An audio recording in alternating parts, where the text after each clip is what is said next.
Capítulo 2. Pistas demais.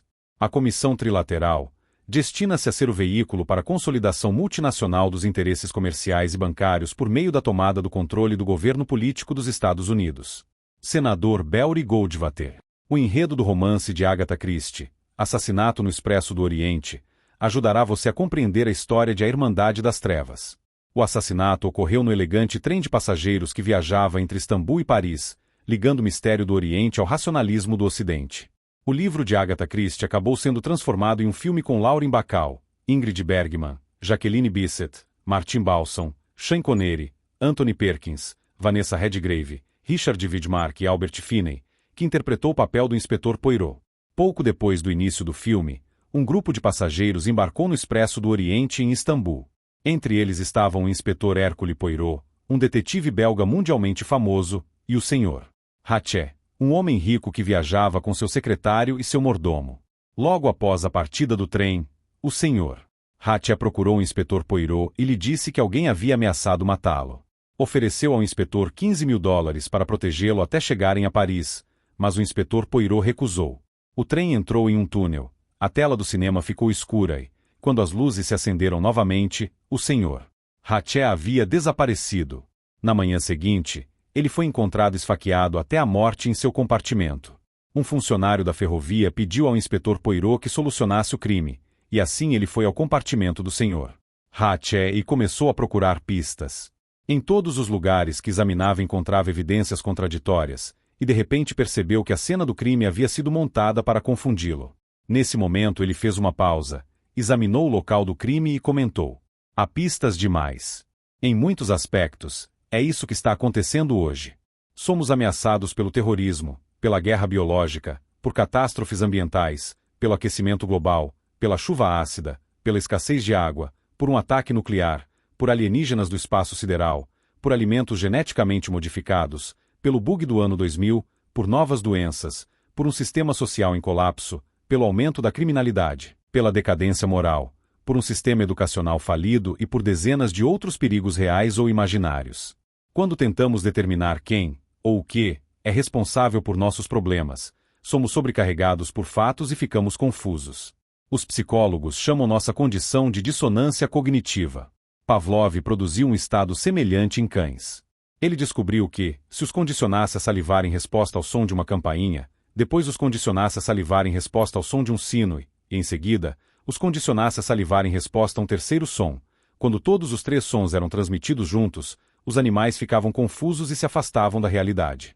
Os cães de Pavlov viviam em um laboratório onde eram monitorados. Nós vivemos em uma sociedade em que quase tudo que vemos, ouvimos e lemos é monitorado por aqueles que controlam a mídia. Antes de podermos enfrentar nossos problemas de forma eficaz, precisamos compreender que alguém, ou algum grupo, está manipulando nossa realidade. Precisamos nos libertar do controle deles e descobrir a verdade. Quem é responsável pelo que está acontecendo no mundo de hoje? Os banqueiros. Temo que o cidadão comum não gostará de ouvir que os bancos podem, e de fato criam, dinheiro. E aqueles que controlam o crédito da nação dirigem a política dos governos e mantêm nas palmas de suas mãos o destino do povo. Muitas pessoas acreditam que os banqueiros são responsáveis por nossos problemas porque têm a capacidade de criar dinheiro e de emprestá-lo a taxas exorbitantes ou de usá-lo para adquirir indústrias, veículos de comunicação, propriedades ou políticos. O presidente Thomas Jefferson nos advertiu sobre o perigo das práticas bancárias modernas quase 200 anos atrás, quando escreveu: tudo o que foi previsto pelos inimigos dos bancos, no início, está agora se cumprindo. Seremos arruinados agora por um dilúvio de papel bancário, assim como fomos anteriormente pelo antigo papel continental. É cruel que tais revoluções nas fortunas privadas fiquem à mercê de aventureiros avarentos que, em vez de empregar seu capital, se é que o possuem, em manufaturas, comércio e outras atividades úteis, fazem dele um instrumento para sobrecarregar todas as trocas de propriedade com seus lucros fraudulentos, lucros que não são o preço de nenhuma indústria útil de sua parte. Homens prudentes devem manter-se vigilantes nesse jogo de Robin vivo e cuidar para que a centelha não se apague em suas mãos. Sou inimigo de todos os bancos que descontam letras ou notas por qualquer coisa que não seja moeda. Mas todo o nosso país está tão fascinado por essa riqueza de fogo-fato que não irá parar antes de sua total e fatal explosão. Quando o presidente Clinton aceitou a indicação presidencial pelo Partido Democrata em 16 de julho de 1992, ele disse: quando adolescente, Ouvi o chamado de John Kennedy à cidadania. E depois, como estudante em Georgetown, ouvi esse chamado ser esclarecido por um professor chamado Carroll Quigley. Quem foi Carroll Quigley e por que ele é importante? Ele era um professor universitário liberal que lecionou tanto em Princeton quanto em Harvard antes de assumir um cargo permanente na Universidade de Georgetown. Diferentemente de outros historiadores que simplesmente registram acontecimentos passados, ele queria saber por que as coisas aconteciam. Em um esforço para compreender os eventos trágicos do século XX, passou 20 anos pesquisando os homens que governaram a Inglaterra e os Estados Unidos entre 1870 e 1960. Escreveu sobre eles em Tragedy and Hope, A History of the World in Our Time. A editora Macmillan Company publicou seu livro, mas, pouco depois de seu lançamento, outra editora comprou a Macmillan e prontamente destruiu as chapas da primeira metade do livro do professor Quigley. Milhares de pessoas haviam encomendado exemplares, mas a nova editora recusou-se a reimprimi-lo. Se você achar isso difícil de acreditar, ofereço aos céticos uma cópia de uma entrevista com o professor Quigley na qual ele discute a supressão de seu livro. Tenho uma dívida pessoal com ele por sua pesquisa, pois sem as informações que reuniu eu jamais teria descoberto a Irmandade das Trevas. Por que o sistema bancário é importante? O professor Quigley explicou. Esse poder do Banco da Inglaterra e de seu governador era admitido pela maioria dos observadores qualificados. Em janeiro de 1924, Reginald M. Sekena, que havia sido chanceler do Tesouro de 1915 a 1916, como presidente do Conselho do Midland Bank, disse a seus acionistas: temo que o cidadão comum não gostará de ouvir que os bancos podem, e de fato criam, dinheiro. E aqueles que controlam o crédito da nação dirigem a política dos governos e mantêm nas palmas de suas mãos o destino do povo. Quando eu estava envolvido em um projeto de pesquisa na Universidade de Yale, deparei-me com uma carta que o presidente Roosevelt enviou ao coronel Edward Mandell House em 21 de novembro de 1933. Naqueles dias, J.P. Morgan era um dos financistas mais poderosos do mundo. O presidente Roosevelt escreveu: tive uma boa conversa com Jack Morgan outro dia. A verdade real da questão é, como você e eu sabemos, que um elemento financeiro nos grandes centros tem possuído o governo desde os dias de Andrew Jackson, e não estou excetuando totalmente a administração de W.W. A referência a W.W. dizia respeito ao presidente Woodrow Wilson. Pouco depois do início da Primeira Guerra Mundial, nossos jornais começaram a publicar histórias sobre atrocidades alemãs. Alegavam que soldados alemães estavam cortando as mãos de meninos belgas, estuprando mulheres belgas e cortando seus seios. As histórias continuaram até que as pessoas passaram a acreditar nelas e sentiram que tínhamos uma obrigação moral de intervir na guerra. Por que os jornais publicaram essas histórias? Em 9 de fevereiro de 1917, o congressista Oscar Calava inseriu a seguinte declaração no Congressional Record. Em março de 1915, os interesses de J.P. Morgan e suas organizações subsidiárias reuniram 12 homens de alta posição no mundo jornalístico e os contrataram para selecionar os jornais mais influentes dos Estados Unidos e um número suficiente deles para controlar de modo geral a política da imprensa diária dos Estados Unidos. Esses 12 homens trabalharam o problema selecionando 179 jornais e, em seguida, começaram, por um processo de eliminação, a manter apenas aqueles necessários para o propósito de controlar a política geral da imprensa diária em todo o país. Descobriram que era necessário comprar o controle de apenas 25 dos maiores jornais. Os 25 jornais foram acordados. Emissários foram enviados para adquirir a política, nacional e internacional, desses jornais. Um acordo foi alcançado. A política dos jornais foi comprada, a ser paga mensalmente. Um editor foi fornecido para cada jornal para supervisionar e editar adequadamente as informações relativas às questões de preparação militar, militarismo, políticas financeiras e outras coisas de natureza nacional e internacional consideradas vitais para os interesses dos compradores. Esse contrato existe no presente momento e explica por que as colunas de notícias da imprensa diária do país estão repletas de todo tipo de argumentos em favor da preparação militar. Em 1917, J.P. Morgan e seus associados controlavam 25 de nossos jornais mais influentes. As histórias de atrocidades foram elaboradas para aumentar o apoio público à entrada americana na Primeira Guerra Mundial. Muitos anos depois, conheci um homem que se alistou no exército e foi para a Europa porque acreditava ter uma obrigação moral de tentar deter as atrocidades alemãs. Quando a guerra terminou, a maioria de seus amigos estava morta ou ferida, mas ele ainda acreditava que a guerra fora justificada, até descobrir que não existiam meninos belgas mutilados nem mulheres belgas estupradas. Com lágrimas nos olhos, contou-me o quanto ficou devastado ao perceber que tudo em que acreditara havia sido uma mentira. J.P. Morgan e seus associados manipularam os Estados Unidos para que entrassem na Primeira Guerra Mundial. Seriam os banqueiros responsáveis pelo que está acontecendo hoje? Os banqueiros centrais. Os poderes do capitalismo financeiro tinham outro objetivo de longo alcance, nada menos que criar um sistema mundial de controle financeiro em mãos privadas capaz de dominar o sistema político de cada país e a economia do mundo como um todo. Professor Carol Quigley. Embora haja grande quantidade de evidências que sustentem a teoria de que os banqueiros são responsáveis pelo que está acontecendo, algumas pessoas sustentam que os bancos centrais são um verdadeiro problema. Observam que cada nação possui um banco central de propriedade privada e que todos os bancos centrais do mundo estão afiliados ao Banco de Compensações Internacionais. O Dr. Dennis Coode escreveu sobre essa organização em seu livro Secret Records Revealed. Em 5 de agosto de 1995, o New York Times publicou um artigo de Keith Bradsher no qual ele escreveu: em uma pequena cidade suíça encontra-se uma organização internacional tão obscura e sigilosa. O controle da instituição, o Banco de Compensações Internacionais, está nas mãos de alguns dos homens mais poderosos e menos visíveis do mundo, os chefes de 32 bancos centrais, autoridades capazes de deslocar bilhões de dólares e alterar o curso das economias com o simples traço de uma caneta. Em 28 de junho de 1998, o Washington Post publicou um artigo sobre o Banco de Compensações Internacionais, BIS, intitulado Em Reuniões Secretas na Suíça, 13 pessoas moldam a economia mundial, que descreveu esses indivíduos como essa cabala econômica, esse grupo sigiloso, os barões financeiros que controlam o suprimento mundial de dinheiro. O professor Quigley explicou o sistema de bancos centrais. Além desses objetivos pragmáticos, os poderes do capitalismo financeiro tinham outro propósito de longo alcance, nada menos que criar um sistema mundial de controle financeiro em mãos privadas capaz de dominar o sistema político de cada país e a economia do mundo como um todo. Esse sistema deveria ser controlado de maneira feudalista pelos bancos centrais do mundo agindo em conjunto, por meio de acordos secretos alcançados em frequentes reuniões e conferências privadas.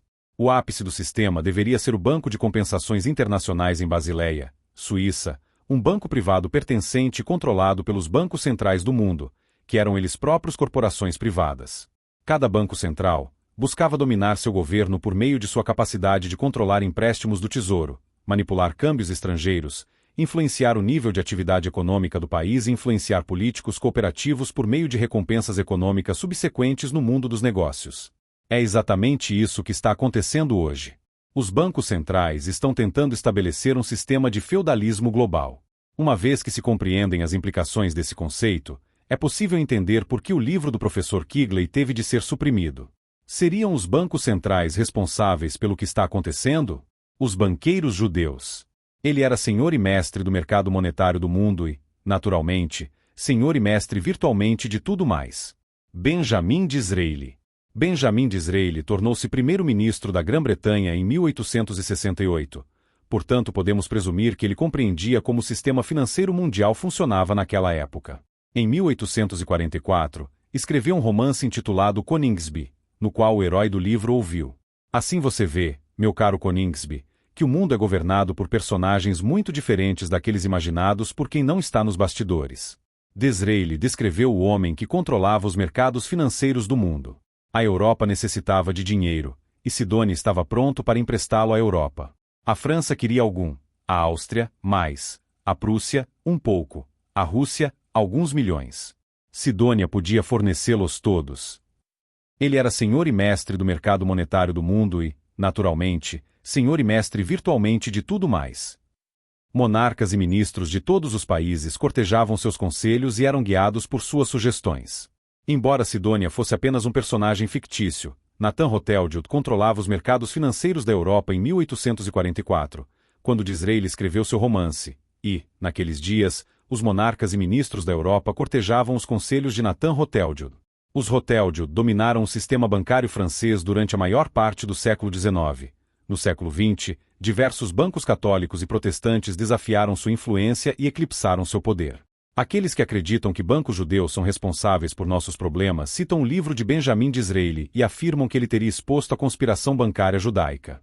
Em seguida apontam para os Rothschild, Kuhn, Loeb Co., os Warburg, o Lazard Bank, Lehman Brothers e Goldman Sachs para justificar sua tese de que banqueiros judeus controlam o mundo.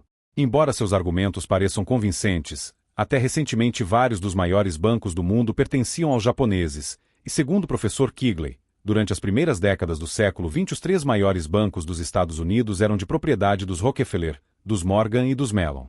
O 4º maior banco era o Kuhn, Loeb Co., mas ele jamais controlou nosso sistema bancário. Nosso 5º maior banco é o Bank of America. Foi fundado por um imigrante italiano. Devemos ao professor Quigley sua análise da história das finanças internacionais. Ele constatou que os bancos centrais europeus existiam muito antes da Casa Rothschild e que poderosas firmas bancárias católicas e protestantes compartilharam com eles o mercado financeiro europeu.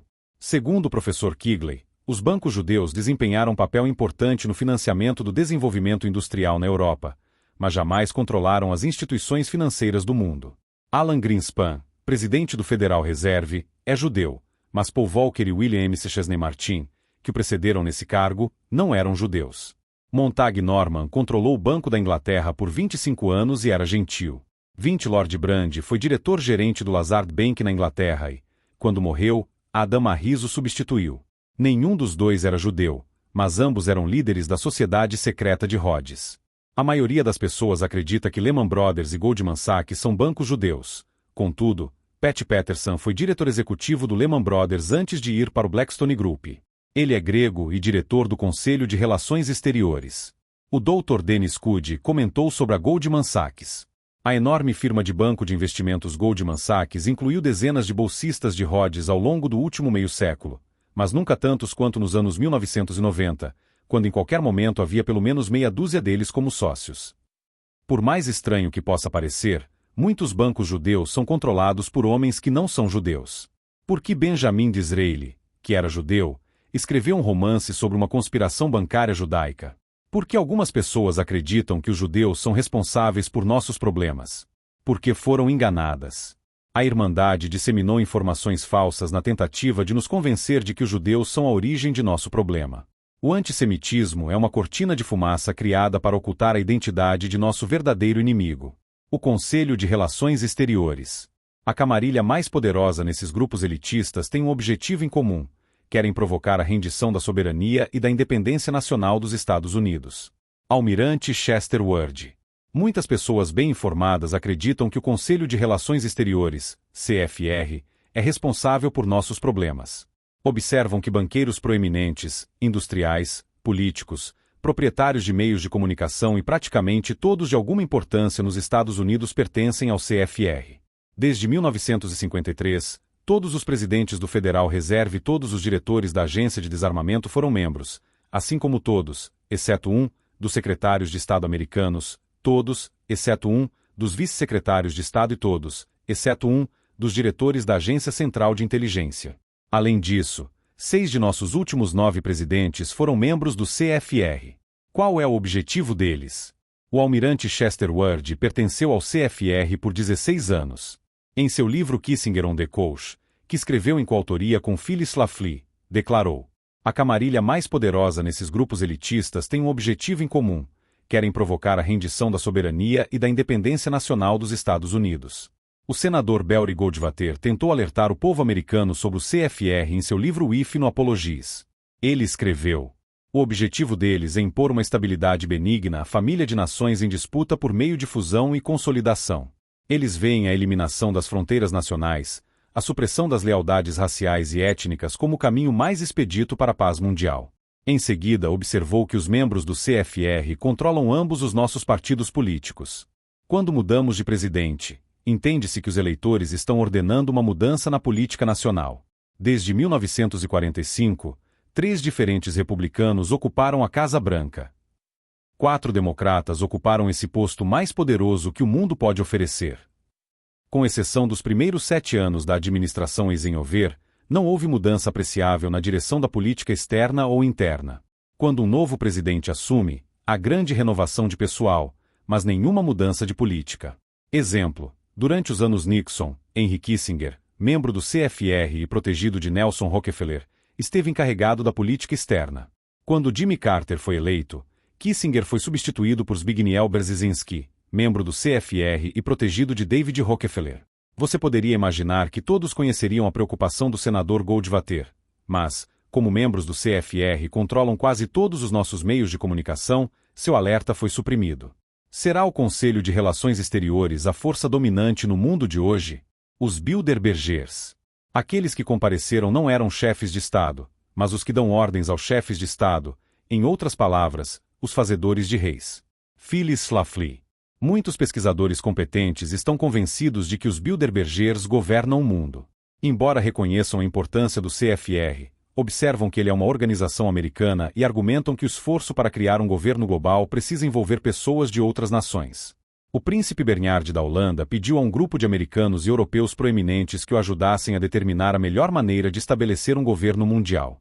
O grupo reuniu-se no Hotel Bilderberger, na Holanda, em 1954, e o nome do hotel onde se encontraram pela primeira vez tornou-se o nome de sua organização. Desde então, os Bilderbergers têm se reunido uma ou duas vezes por ano. A primeira edição do livro de Phyllis Schlafly, A Choice Not an Echo, foi publicada em maio de 1964.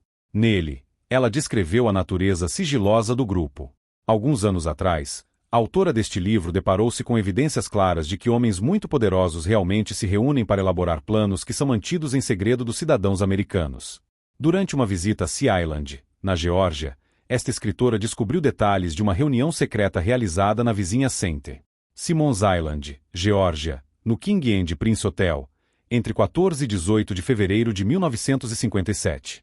As precauções mais elaboradas foram tomadas para impedir que os americanos soubessem quem participou dessa reunião secreta ou o que ali ocorreu. Os participantes do encontro em St. Simons estavam entre os maiores nomes da política, dos negócios e da imprensa americana. Conforme descreveu uma testemunha ocular daquela reunião, aqueles que vieram não eram chefes de Estado, mas os que dão ordens aos chefes de Estado, em outras palavras, os fazedores de reis. Oficialmente chamado de Grupo de Bilderberg, os fazedores de reis americanos foram acompanhados em St. Simons Island por um conjunto igualmente seleto de estrangeiros. O chefe titular desse grupo secreto era o príncipe Bernhard da Holanda. Por que as reuniões dos Bilderbergers jamais são mencionadas na mídia? Porque membros dessa organização controlam a maior parte dos principais meios de comunicação dos Estados Unidos e da Europa. Somente um grupo muito poderoso pode ocultar sua existência. Serão os Bilderbergers a principal força por trás do esforço para estabelecer um governo mundial? A Comissão Trilateral. A Comissão Trilateral é destinada a ser o veículo para a consolidação multinacional dos interesses comerciais e bancários por meio da tomada de controle do governo político dos Estados Unidos. Senador Belry Goldwater. Todos que estudaram o esforço para unir o mundo reconhecem a importância do Conselho de Relações Exteriores e dos Bilderbergers, mas algumas pessoas sustentam que esses grupos são regionais e que a nova ordem mundial será estabelecida pela Comissão Trilateral. Observam que membros dessa organização controlam o comércio e o sistema bancário nos Estados Unidos, na Europa e na Ásia, e apontam para o alerta do senador Belry Goldwater. As implicações na apresentação do governador Rockefeller tornaram-se propostas concretas avançadas pela mais nova camarilha internacional de David Rockefeller, a Comissão Trilateral. Enquanto o Conselho de Relações Exteriores é distintamente nacional em sua composição, a Comissão Trilateral é internacional. A representação é distribuída igualmente entre a Europa Ocidental, o Japão e os Estados Unidos. Ela se destina a ser o veículo para a consolidação multinacional dos interesses comerciais e bancários por meio da tomada de controle do governo político dos Estados Unidos. Aqui aprendemos que a Comissão Trilateral pretende consolidar o controle sobre os interesses comerciais e bancários do mundo, tomando controle do governo político dos Estados Unidos. Trata-se de uma declaração inacreditável. Seria de esperar que todo americano tivesse conhecimento disso, mas tragicamente não é o que ocorre. Estará a Comissão Trilateral por trás do atual esforço para criar uma nova ordem mundial? O Clube de Roma. Um pequeno grupo de burocratas internacionais obscuros está trabalhando arduamente para conceber um sistema de governança global que lentamente vem assumindo controle sobre a vida dos americanos comuns. Maurice Strong, um canadense de 68 anos, é o homem indispensável no centro dessa silenciosa tomada de poder pela ONU.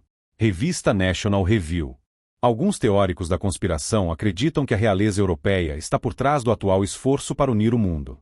Reconhecem a importância dos grupos mencionados, mas afirmam que o rei e a rainha da Espanha e a rainha da Holanda estão trabalhando com membros do Clube de Roma para criar um governo mundial sob o controle dos monarcas da Europa. Alguns dos homens mais ricos e poderosos do mundo pertencem ao Clube de Roma. Em 1999, o site deles na internet declarava que seu objetivo é atuar como um catalisador internacional e não oficial de mudança. O site na internet prosseguia. Outro novo desenvolvimento foi a decisão de convidar personalidades mundiais proeminentes que compartilham das preocupações do clube para se tornarem membros honorários. Embora seus cargos possam impedi-los de assumir uma posição pública, como no caso da Rainha da Holanda ou do Rei e da Rainha da Espanha, eles podem e de fato oferecem um valioso apoio moral. Entre os demais estão o ex-presidente Gorbachev, o ex-presidente Richard von Weizsäcker da Alemanha, o primeiro presidente da recém-democrática Tchecoslováquia, Václav Havel, o presidente Árpád Gons da Hungria, o presidente Carlos Menem da Argentina e os laureados com o Prêmio Nobel Ilya Prigogine e Lawrence Klein. Aqui vemos a realeza europeia trabalhando com os líderes financeiros e políticos do mundo como um catalisador internacional e não oficial de mudança. Até recentemente, Maurice Strong constava como membro do Clube de Roma. Um artigo na revista New Yorker observou que a sobrevivência da civilização em algo semelhante à sua forma atual pode depender significativamente dos esforços de um único homem. E um artigo na revista National Review, em setembro de 1997, afirmava: um pequeno grupo de burocratas internacionais obscuros está trabalhando arduamente para conceber um sistema de governança global que lentamente vem assumindo controle sobre a vida dos americanos comuns. Maurice Strong, um canadense de 68 anos, é o homem indispensável no centro dessa silenciosa tomada de poder pela ONU. Quem é Maurice Strong? Embora nunca tenha concluído o ensino médio, aos 21 anos ele já ocupava um cargo importante no setor financeiro internacional, e aos 31, era presidente de uma das maiores empresas de consultoria financeira do mundo. Atualmente, ele é assessor sênior tanto de Kofi Annan, secretário-geral das Nações Unidas, quanto de James Wolfensohn, presidente do Banco Mundial. A maioria das pessoas acredita que Kofi Annan dirige as Nações Unidas, mas ele é apenas uma figura simbólica. Maurice Strong é quem realmente comanda a ONU e recentemente reorganizou sua estrutura administrativa em preparação para assumir o poder quando o governo mundial for estabelecido. Ele foi presidente tanto do Conselho da Terra quanto do Instituto de Recursos Mundiais, co-presidente do Conselho do Fórum Econômico Mundial e membro do Conselho Consultivo Internacional da Toyota. Serviu como presidente da Federação Mundial da Associação das Nações Unidas, como curador do Instituto Aspen, como diretor da Sociedade do Futuro Mundial e como diretor financeiro da Associação Lindisfarne. Foi um dos signatários fundadores dos Cidadãos Planetários, convocou o 4º Congresso Mundial das Áreas Selvagens e atuou como curador da Fundação Rockefeller de 1971 a 1978. Foi secretário-geral da Primeira Cúpula da Terra em 1972, da Segunda Cúpula da Terra em 1992 e da Cúpula da Terra +5 em 1997. O relatório de avaliação da biodiversidade global representa os conceitos desenvolvidos na Segunda Cúpula da Terra. Ele pede a desconstrução da civilização ocidental, e Maurice Strong foi citado dizendo: francamente, talvez cheguemos ao ponto em que a única maneira de salvar o mundo será o colapso da civilização industrial. De acordo com Larry Abraham e Franklin Sanders, Maurice Strong possuía um rancho de 200 mil acres no Colorado chamado Baca. Eles escreveram: Strong possui uma grande extensão de terra no Colorado que chamam de Baca. Ali Strong e sua esposa estão estabelecendo uma comunidade internacional de espiritualistas, completa com mosteiros, devotos da deusa Mãe Védica, xamãs nativo-americanos portadores de amuletos, budistas zen e até mesmo Shirley MacLaine. Eles não estão apenas promovendo um governo mundial único, estão também apoiando uma religião mundial única para substituir o cristianismo. Segundo um artigo na revista West, pessoas conhecidas como Henry Kissinger e Robert Strange McNamara foram hóspedes no Baca. Robert Strange McNamara foi secretário de defesa durante os governos Kennedy e Johnson e enviou nossos soldados para lutar, sangrar, sofrer e morrer no Vietnã, mas recusou-se a permitir que vencessem aquela guerra. Por quê? Teria isso alguma relação com a nova ordem mundial e a nova religião mundial que ele e Maurice Strong buscam? Mikhail Gorbachev é comunista, e Maurice Strong é capitalista, mas ambos estão associados ao Clube de Roma e foram coautores da Carta da Terra, um plano para a civilização que está por vir. Não deveriam comunistas e capitalistas ser inimigos?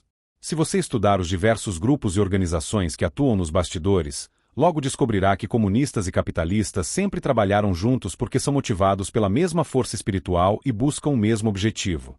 Será o Clube de Roma a força por trás do esforço para estabelecer um governo global? Comunismo.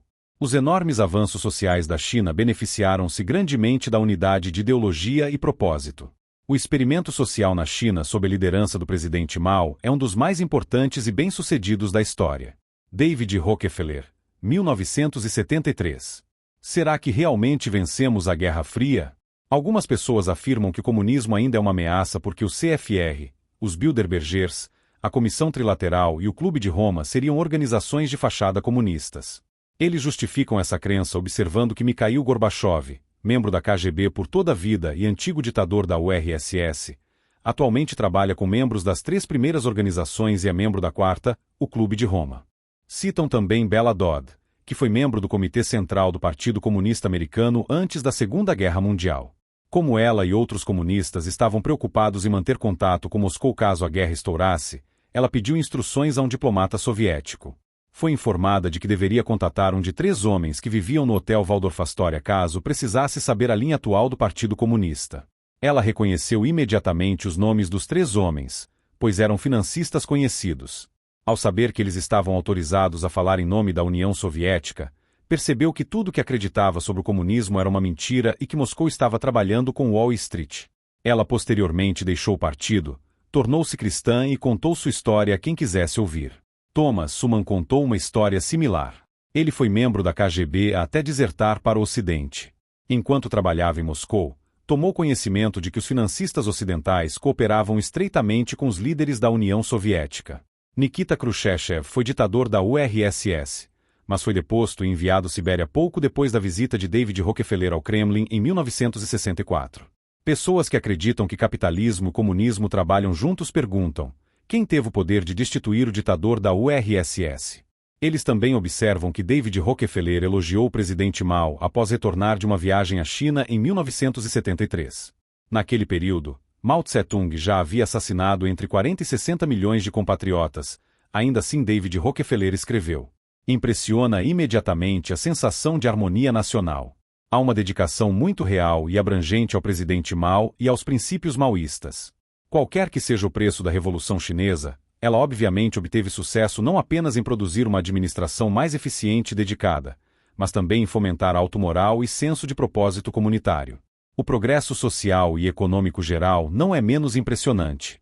Os enormes avanços sociais da China beneficiaram-se grandemente da unidade de ideologia e propósito. O experimento social na China sob a liderança do presidente Mao é um dos mais importantes e bem-sucedidos da história. David Rockefeller via a Revolução Chinesa e suas consequências sangrentas como um experimento social bem-sucedido, o mais importante e bem-sucedido da história porque, obviamente, obteve sucesso não apenas em produzir uma administração mais dedicada e eficiente, mas também em fomentar automoral e senso de propósito comunitário. David Rockefeller foi presidente do Council on Foreign Relations por mais de 15 anos, era Bilderberger e financiou a formação da Comissão Trilateral. Seria possível que comunismo e capitalismo estejam trabalhando juntos para criar um governo mundial? Socialismo. Deixei também muito claro que socialismo significa igualdade de renda ou nada, e que, sob o socialismo, você não seria permitido ser pobre. Você seria forçadamente alimentado, vestido, alojado, educado e empregado, gostando disso ou não. Se fosse descoberto que você não possuía caráter e indústria suficientes para merecer todo esse esforço, poderia possivelmente ser executado de maneira gentil, mas enquanto fosse permitido viver, teria que viver bem. George Bernard Shaw. Pesquisadores que estudaram o socialismo percebem que comunismo e socialismo têm objetivos semelhantes. J. Edgar Hoover discutiu a semelhança entre os dois conceitos quando escreveu. Em junho de 1957, Nikita Khrushchev, chefe do Partido Comunista Soviético, foi entrevistado diante de uma audiência televisiva nacional americana. Com calma e segurança ele afirmou: posso profetizar que seus netos nos Estados Unidos viverão sob o socialismo. E, por favor, não tenham medo disso. Seus netos não compreenderão como seus avós não entenderam a natureza progressiva de uma sociedade socialista. Nikita Khrushchev defendia o socialismo nos Estados Unidos, não o comunismo. Todo comunista trabalha para estabelecer o socialismo, pois é ensinado que o socialismo é uma etapa de transição entre o capitalismo e o comunismo. Existem organizações socialistas em todos os países, e a Internacional Socialista coordena o movimento socialista mundial. É um dos 4 grupos mais poderosos do mundo, mas a maioria das pessoas nunca ouviu falar dele. Na Inglaterra, o Partido Trabalhista atua como grupo de fachada da Sociedade Socialista Fabiana, organizada em 1884 por George Bernard Shaw e seus amigos. Shaw explicou o socialismo em seu livro A Intelligent Woman's Guide to Socialism and Capitalism, mas sua definição raramente é mencionada hoje porque a Internacional Socialista não quer que as pessoas saibam o que está por vir. George Bernard Shaw escreveu: "Deixei também muito claro que socialismo significa igualdade de renda ou nada, e que, sob o socialismo, você não seria permitido ser pobre. Você seria forçadamente alimentado, vestido, alojado, educado e empregado, gostando disso ou não. Se fosse descoberto que você não possuía caráter e indústria suficientes para merecer todo esse esforço, poderia possivelmente ser executado de maneira gentil, mas enquanto fosse permitido viver, teria que viver bem. Até onde sei, fui o primeiro escritor socialista a declarar isso explicitamente como um postulado necessário para a civilização permanente." Líderes de ambos os principais partidos políticos apoiam o socialismo, mas os líderes republicanos fingem se opor a ele. Norman Thomas foi líder do Partido Socialista nos Estados Unidos. Ele escreveu: "O povo americano nunca adotará o socialismo conscientemente, mas sob o nome de liberalismo adotará cada fragmento do programa socialista até que, um dia, a América se torne uma nação socialista sem saber como isso aconteceu." Em 9 de junho de 1966, o Pittsburgh Press citou Arnold Browder, ex-presidente do Partido Comunista Americano, que disse: "A América está recebendo socialismo a prazo através dos programas do Estado de Bem-Estar. Há mais socialismo real nos Estados Unidos hoje do que na União Soviética. Os socialistas controlam a maioria dos sindicatos e usam as contribuições sindicais para promover sua agenda legislativa. Apesar do aparente conflito entre líderes sindicais e empregadores, na maioria dos casos existem acordos secretos vantajosos para ambos os lados, às custas dos trabalhadores. Embora falem sobre democracia, seu verdadeiro objetivo é um governo mundial sob controle de uma elite esclarecida." 55 A Internacional Socialista coordena seus esforços com o CFR, a Comissão Trilateral, os Bilderbergers e o Clube de Roma. Todos trabalham para estabelecer um governo mundial. A única questão é: quem estará no controle? Humanismo secular. Rejeitamos aquelas características da moralidade religiosa tradicional que negam aos humanos uma plena apreciação de suas próprias potencialidades e responsabilidades. As religiões tradicionais frequentemente oferecem consolo aos humanos, mas, igualmente, frequentemente os impedem de ajudarem a si mesmos. Francis Schaeffer estudou o declínio da civilização ocidental e chegou à conclusão de que o humanismo secular é responsável por nossos problemas porque os humanistas seculares defendem o aborto, a homossexualidade, os direitos dos presos, o socialismo, o governo mundial e negam a existência de Deus. Todo comunista e todo socialista é um humanista secular. Embora nem todo humanista seja comunista, todo comunista é um humanista secular. As crenças do humanismo secular foram codificadas no segundo Manifesto Humanista, onde 17 conceitos foram apresentados que mudaram o mundo. O Manifesto Humanista II proclamou que os humanistas seculares rejeitam crenças religiosas tradicionais e buscam novos propósitos e objetivos humanos. Os humanistas proclamam que não há propósito divino ou providência para a espécie humana. Nenhuma divindade nos salvará. Devemos salvar a nós mesmos. Rejeitam como ilusórias e prejudiciais as promessas de salvação imortal ou o medo da danação eterna, que são a base das crenças judaicas e cristãs. Acreditam que os valores morais derivam da experiência humana. A ética é autônoma e situacional, e devemos lutar por uma boa vida, aqui e agora. Assim, os humanistas acreditam que os indivíduos determinam o que é certo ou errado. Acreditam que a razão e a inteligência guiarão a humanidade para um mundo melhor. Enfatizam a liberdade individual sem restrições morais. Reconhecem o direito ao controle de natalidade, aborto e divórcio, e que as diversas formas de exploração sexual não devem, por si só, ser consideradas. Mas, assim, os humanistas toleram a homossexualidade e outras formas de perversão sexual. Apoiam conceitos de liberdade individual, como o direito do indivíduo de morrer com dignidade, a eutanásia e o direito ao suicídio. Defendem a democracia e a democracia participativa. Em vez de uma forma republicana de governo.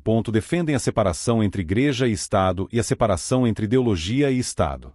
Esse programa foi concebido para remover Deus e a oração das escolas públicas. Defendem sistemas econômicos alternativos e a necessidade de democratizar a economia.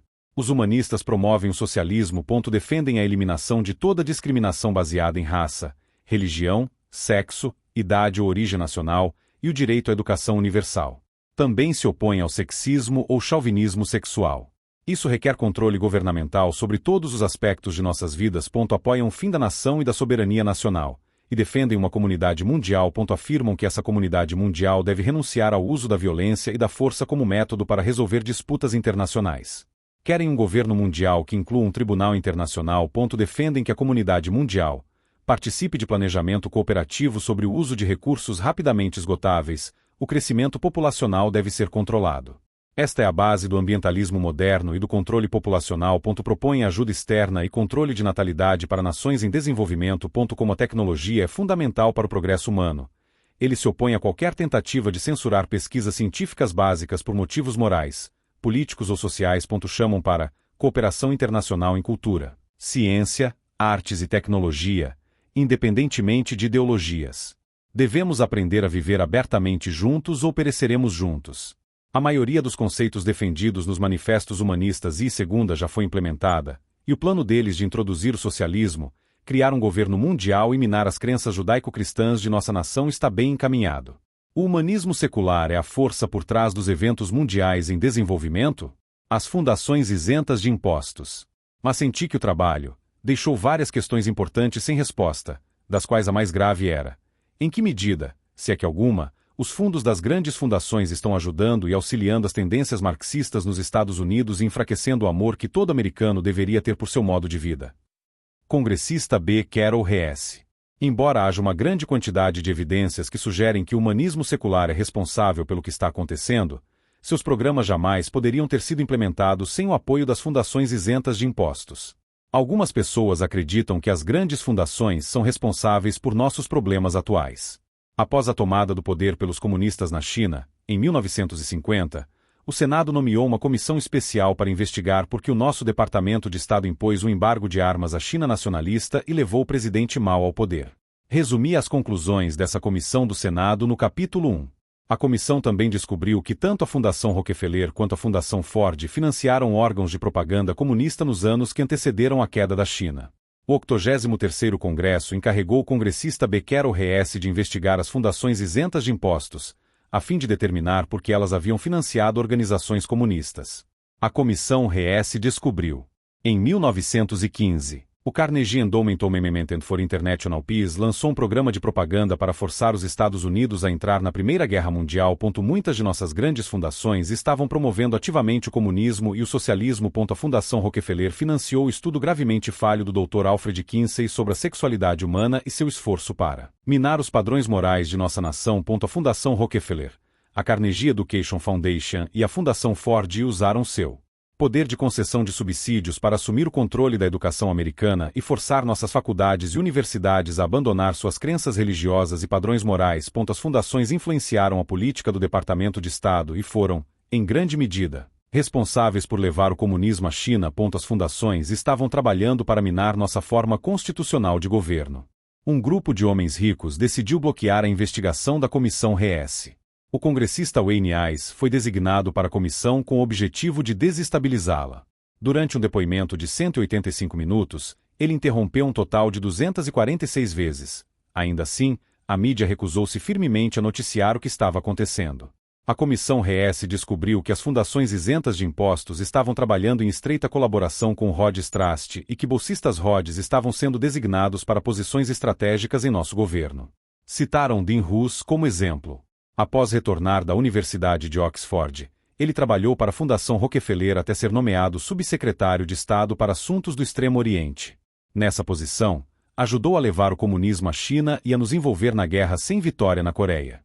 Quando deixou o Departamento de Estado, retornou à Fundação Rockefeller, onde permaneceu até que o presidente Kennedy lhe pedisse que se tornasse secretário de Estado. Ele voltou ao serviço público e foi, em grande parte, responsável por nosso envolvimento na Guerra do Vietnã. Em 1968, deixou o Departamento de Estado e tornou-se presidente da Fundação Rockefeller. Homens poderosos se opuseram ao esforço da comissão Hess para investigar as fundações.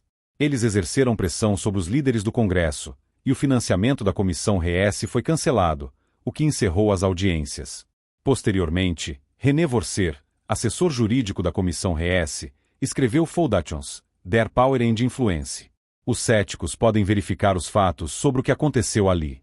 No prefácio do livro de René Worcer, o congressista B. Carol Hess escreveu: "Senti que o trabalho deixou várias questões importantes sem resposta, das quais a mais grave foi: até que ponto, se é que houve algum, os recursos das grandes fundações estão auxiliando e incentivando tendências marxistas nos Estados Unidos e enfraquecendo o amor que todo americano deveria ter por seu modo de vida. As fundações isentas de impostos são a força por trás do esforço para estabelecer um governo mundial? A hierarquia. Afirmamos o fato da fusão e integração de grupo no centro cardíaco do novo grupo de servidores do mundo, mediando entre a hierarquia e a humanidade. Carta do Lysistrate, 1998. Algumas pessoas insistem que a hierarquia é responsável por nossos problemas. Supostamente, eles são homens sábios que evoluíram por sucessivos ciclos de reencarnação até alcançar um estado de divindade. Também são chamados de mestres ascensionados, mestres da sabedoria e irmãos mais velhos. Antes de rejeitar esse conceito, permita-me salientar que muitas pessoas importantes acreditam na hierarquia e apoiam seus programas. O Lysistrate, que tem milhares de seguidores, promove a crença na hierarquia. Possui escritórios na cidade de Nova York, em Londres e em Genebra, na Suíça. Alguns dos homens mais importantes do mundo pertencem a essa organização. Guerric lista seus nomes em seu livro The Demonic Roots of Globalism. O fato de a maioria das pessoas nunca ter ouvido falar do Lysistrate ou da hierarquia reflete o grau de controle que existe hoje sobre aquilo que o povo americano pensa. Robert Miller pertence ao Lysistrate e apoia seus objetivos. Ele foi secretário-geral adjunto das Nações Unidas por muitos anos, e seu Old Core Curriculum é atualmente utilizado em escolas em todo o mundo para introduzir os estudantes ao pensamento ocultista. Alice Bailey organizou o Lysistrate em 1923 para publicar e distribuir seus livros, que lhe teriam sido canalizados por Djwhal Khul, seu guia espiritual. Seus livros, juntamente com os escritos de Madame Blavatsky, constituem o fundamento do pensamento da nova era. Em 1998, o Lysistrate enviou uma carta a seus apoiadores convidando-os a participar de meditação, deixando a luz entrar. Neste ponto, talvez você não compreenda o termo a luz. Uma pista para o significado dessa expressão pode ser encontrada perto do final da carta. Fusão de grupo. Afirmamos o fato da fusão e integração de grupo no centro cardíaco do novo grupo de servidores do mundo, mediando entre a hierarquia e a humanidade. Alinhamento. Projetamos uma linha de energia iluminada em direção à hierarquia espiritual do planeta, ao coração planetário, ao grande ashram de Sanat Kumara e em direção ao Cristo no coração da hierarquia. A passagem é confusa porque está escrita em linguagem esotérica com o objetivo de enganar todos, exceto os eleitos. Observe a referência a Sanat Kumara. Quem é ele? Qual é sua ligação com a hierarquia? Que papel ele desempenha no esforço atual para estabelecer um governo mundial? Os Illuminati. Foi essa mesma lembrança, preservada, ou talvez profanada na célebre Ordem dos Templários, que se tornou, para todas as associações secretas, dos Rosa Cruz, dos Illuminati e dos maçons herméticos, a razão de seus ritos estranhos, de seus sinais, e, acima de tudo, de sua devoção mútua e de seu poder. Albert Pike, 1871. Algumas pessoas bem informadas acreditam que os Illuminati ainda existem e que são a principal força por trás do impulso em direção a um governo global. Adam Weishaupt e 4 associados fundaram os Illuminati em 1º de maio de 1776. Seu objetivo era destruir todos os governos, toda religião e governar o mundo. Em poucos anos, recrutaram vários homens proeminentes e começaram a se infiltrar nas lojas maçônicas por toda a Europa. Ali, podiam atuar sob o manto de sigilo protegido por juramentos de sangue. Embora os Illuminati tenham sido oficialmente dissolvidos em 1785, continuaram a existir dentro da maçonaria e foram a força por trás dos jacobinos e da Revolução Francesa. O movimento revolucionário do século XIX culminou na Revolução Comunista na Rússia e no estabelecimento de um Estado bolchevique. Por que os comunistas escolheram o 1º de maio, o dia da fundação dos Illuminati, como feriado nacional? Em 1797, o abade Barruel escreveu Memoirs, Illustrating the History of Jacobinism. Na parte 1, volume 1, A Conspiração Anticristã, ele revelou que os Illuminati eram a força por trás do jacobinismo. Na primavera de 1798, o professor John Robson escreveu Proofs of a Conspiracy, com base em seu conhecimento pessoal do movimento. Em 4 de julho de 1798, Timothy Dwight, presidente da Universidade Yale e neto de Jonathan Edwards, proferiu um sermão alertando o povo americano sobre a influência dos Illuminati. E, em 24 de outubro de 1798, George Washington escreveu uma carta a William Russell expressando sua preocupação com a influência do jacobinismo e dos Illuminati nos Estados Unidos. Meu avô contou a meu pai sobre as sociedades secretas, e antes de 1930, a maioria das pessoas sabia da existência delas. Posteriormente, quase toda menção a elas foi removida de nossos livros didáticos, enciclopédias e obras de referência. Como resultado, a maioria das pessoas nunca ouviu falar dos Illuminati, dos jacobinos ou das sociedades secretas que fomentaram as sangrentas revoluções do século XIX. Durante as primeiras décadas do século XX, a Enciclopédia Britânica incluía uma seção sobre os Illuminati, mas as edições modernas raramente, ou nunca, os mencionam. As informações a seguir podem ser encontradas no volume 14 da edição de 1910 da Enciclopédia Britânica. Um movimento efêmero de livre pensamento republicano, cujos adeptos receberam o nome de Illuminati, foi fundado no dia 1º de maio de 1776 por Adam Weishaupt, falecido em 1830, professor de Direito Canônico em Ingolstadt, e jesuíta. O título escolhido dessa ordem ou sociedade foi Perfectibilistas. Seus membros, comprometidos com a obediência a seus superiores, eram divididos em 3 classes principais. A primeira incluía noviços, minervais e Illuminati menores. A segunda consistia de maçons, ordinários, escoceses e cavaleiros escoceses. A terceira, ou classe misteriosa, compreendia 2 graus de sacerdote, regente, de mago e rei. Relações com lojas maçônicas foram estabelecidas em Munique e Freising em 1780. A ordem possuía ramificações na maioria dos países do continente europeu, mas seu número total nunca parece ter excedido 2.000.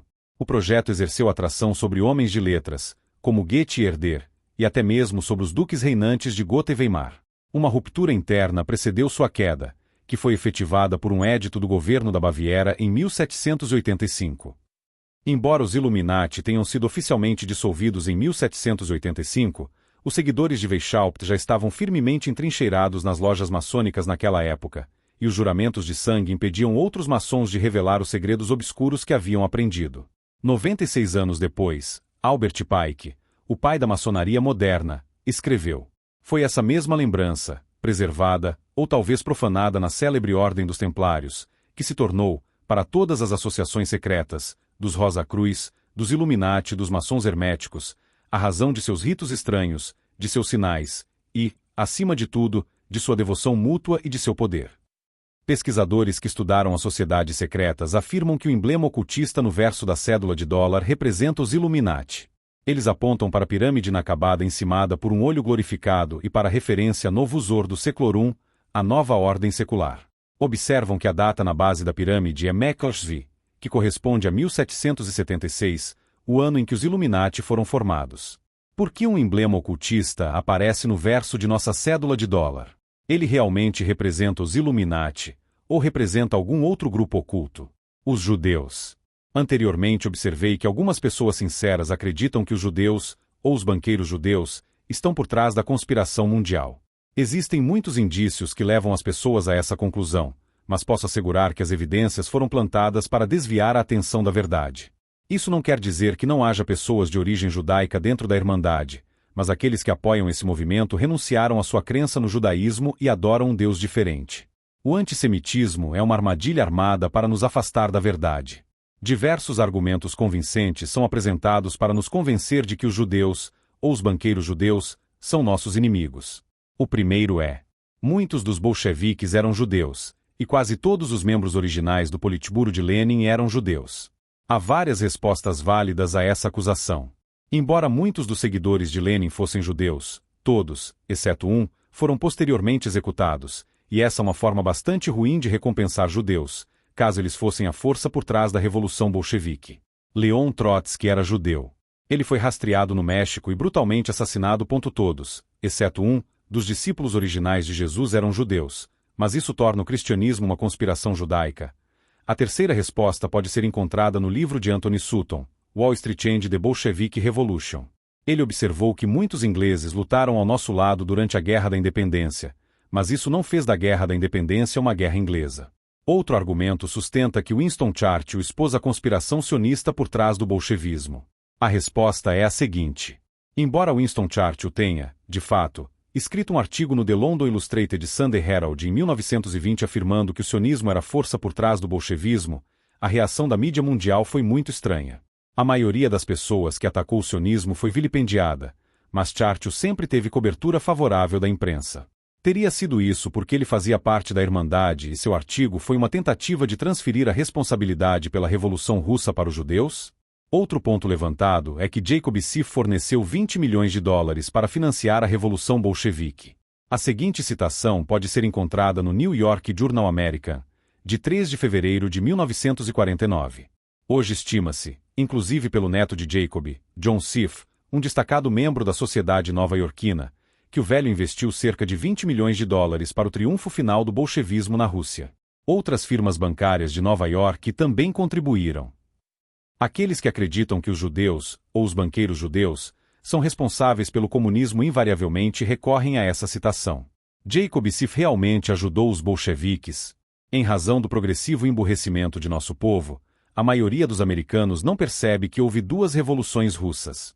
A primeira revolução ocorreu em março de 1917, ou fevereiro, se utilizar o antigo calendário russo, e a segunda ocorreu em outubro daquele mesmo ano. A essa altura, a Primeira Guerra Mundial já durava havia 3 anos, e quase todas as famílias haviam perdido pelo menos um membro. A Revolução de Março começou em São Petersburgo quando um contingente de recrutas militares se recusou a atirar contra manifestantes antigovernamentais. Quando outra unidade do exército foi enviada para prendê-los, eles se recusaram a obedecer a seus oficiais e aderiram ao motim. Logo, quase todas as unidades militares em São Petersburgo estavam em revolta, e as manifestações antigovernamentais começaram a se espalhar. Em um esforço para conter o levante, o czar ordenou que a Duma se dissolvesse para que ele pudesse assumir o controle ditatorial. Quando a Duma se recusou, o czar foi forçado a abdicar. Alexander Kerenski foi escolhido para liderar a Rússia até que eleições pudessem ser realizadas. Quando ficou evidente que ele pretendia continuar a guerra, o alto comando alemão procurou Lenin, que vivia na Suíça. Sabiam que ele era um revolucionário profissional, por isso lhe ofereceram dinheiro e transporte para ir à Rússia derrubar Kerenski. Trotsky vivia nos Estados Unidos na época. Agentes alemães o enviaram à Rússia para ajudar. Quando os dois homens chegaram a São Petersburgo, começaram a construir apoio para uma contra-revolução. Inicialmente, foram financiados pela Alemanha, mas após a Revolução Bolchevique, quando Lenin deu continuidade à guerra, os alemães cortaram seus recursos.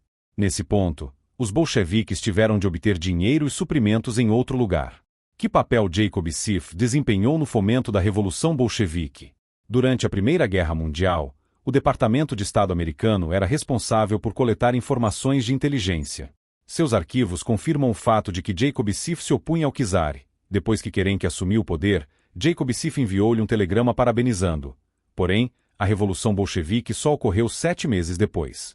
Anthony Sutton foi residente scholar no Instituto Hoover por muitos anos. Quando examinou os arquivos de inteligência do Departamento de Estado, encontrou evidências de que Jacob Schiff se opunha aos bolcheviques e incentivava nosso Departamento de Estado a se opor a eles. Se isso é verdade, de onde os bolcheviques obtiveram seu dinheiro depois que o alto comando alemão deixou de financiá-los? É impossível compreender o que aconteceu durante aquela era sem conhecer os protocolos dos sábios anciãos de Sião. O documento surgiu pela primeira vez na Rússia em 1905. Alegava que os sionistas estavam por trás das guerras e revoluções do século XIX e planejavam tomar o controle do mundo. Muitos russos acreditaram nos protocolos e passaram a perseguir os judeus e a destruir suas propriedades. Quando o czar se recusou a intervir, Jacob Schiff começou a conspirar para depô-lo. Ele forneceu literatura revolucionária aos soldados russos capturados pelos japoneses durante a Guerra Russo-Japonesa de 1905 e, quando retornaram para casa, alguns desses soldados estavam desiludidos com o governo do czar. É até possível que alguns dos soldados que participaram da Revolução de Março tenham lido a literatura de Jacob Schiff, de modo que ele pode ter desempenhado algum papel em incitar a Revolução de Março, mas essa não foi a Revolução Bolchevique.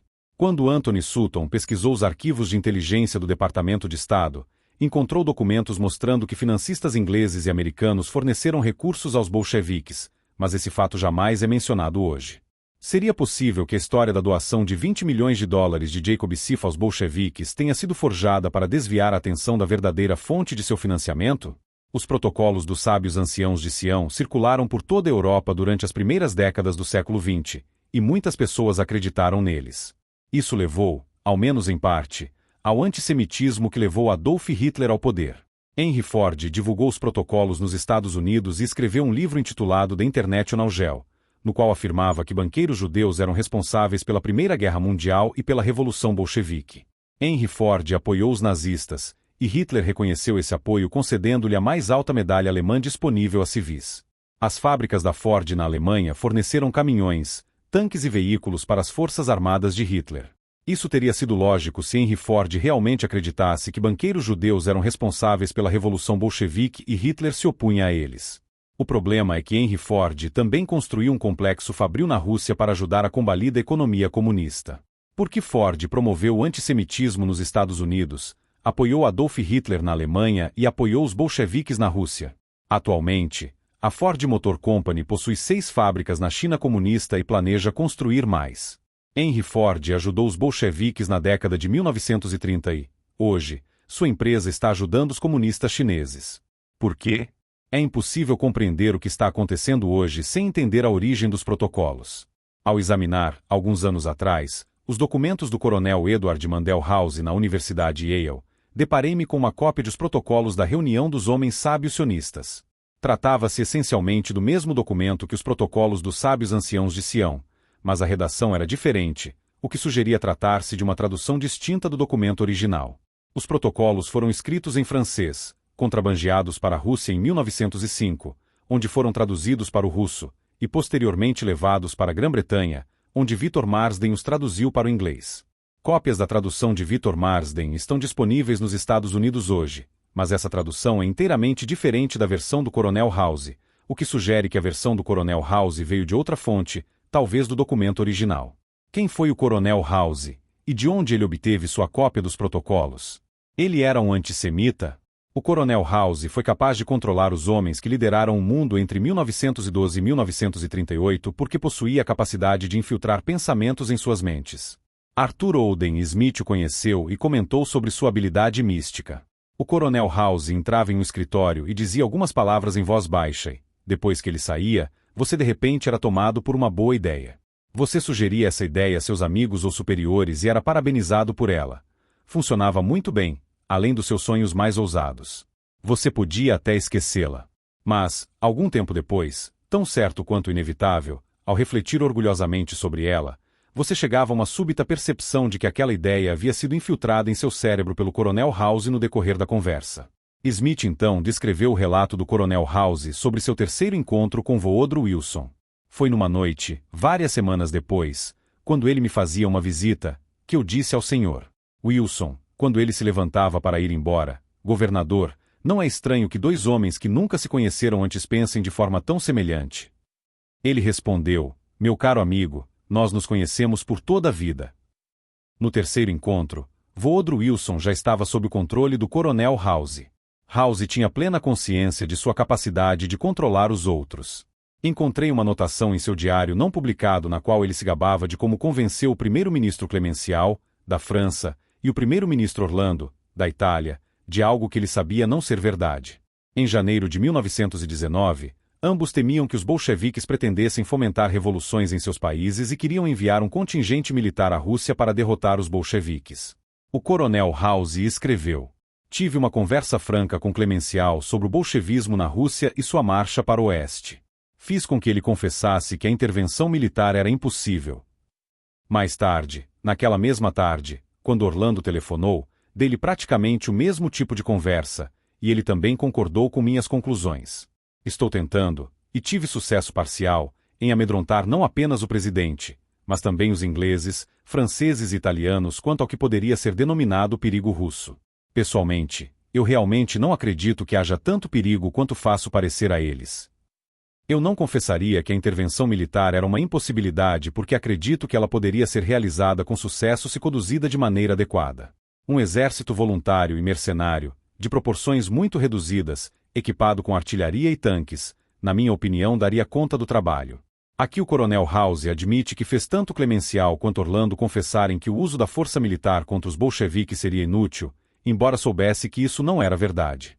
Este é um exemplo de como o Coronel House era capaz de infiltrar ideias na mente dos líderes do mundo ocidental. Porque o Coronel House queria proteger os bolcheviques. James W. Gerard foi embaixador americano na Alemanha durante a Primeira Guerra Mundial. Em seu livro My Far State Years in America, ele relatou outra história sobre o Coronel House. Representantes do governo alemão entraram em contato com o embaixador Gerhard em fevereiro de 1915 e lhe pediram que notificasse o presidente Wilson de que desejavam pôr fim à guerra. O embaixador enviou um telegrama ao presidente Wilson, mas o coronel House respondeu e lhe disse que, doravante, todas as comunicações com o presidente Wilson deveriam ser enviadas por meio dele. O embaixador Gerhard escreveu: além do telegrama que eu já havia recebido, informando-me de que o coronel House estava plenamente autorizado a agir, ele próprio me lembrou do meu dever em um pós-escrito datado de 16 de fevereiro. Em sua própria caligrafia estavam estas palavras de House: o presidente acaba de repetir para mim o seu telegrama a ele e diz que lhe pediu que, no futuro, se comunique diretamente comigo. Toda a autoridade, portanto, havia sido investida no coronel House. Como eu fora instruído a reportar-me diretamente ao coronel House, o presidente deixou de ser até mesmo um conduto de comunicações. O embaixador Gerhard comentou sobre o poder que o coronel House havia assumido. Ele, que jamais fora nomeado para qualquer cargo e que nunca havia sido avaliado pelo Senado, estava plenamente instruído e comissionado para agir na situação mais grave. Nunca deixei de me perguntar como ele conseguiu alcançar tamanho poder e influência. O coronel House controlava o presidente Woodrow Wilson, e o presidente fazia a sua vontade. Mais tarde, o coronel House controlou o presidente Roosevelt, e grande parte da legislação social promulgada durante a administração Roosevelt envolveu programas que o coronel House defendia. De onde o coronel House obteve sua capacidade de controlar a mente das pessoas? Responderei a essa pergunta mais adiante. Antes de prosseguir, preciso esclarecer a origem dos recursos usados para financiar as revoluções russas. É impossível compreender o que está acontecendo hoje sem entender quem foi responsável pela primeira e pela segunda revoluções russas. Quando Cecil John Rhodes morreu, deixou sua fortuna para o Rhodes Trust. Lord Alfred Milner assumiu o controle desse fundo e da sociedade secreta de Rhodes. Embora nunca tenha sido eleito para um cargo público, Lord Milner ocupou muitos postos importantes no governo.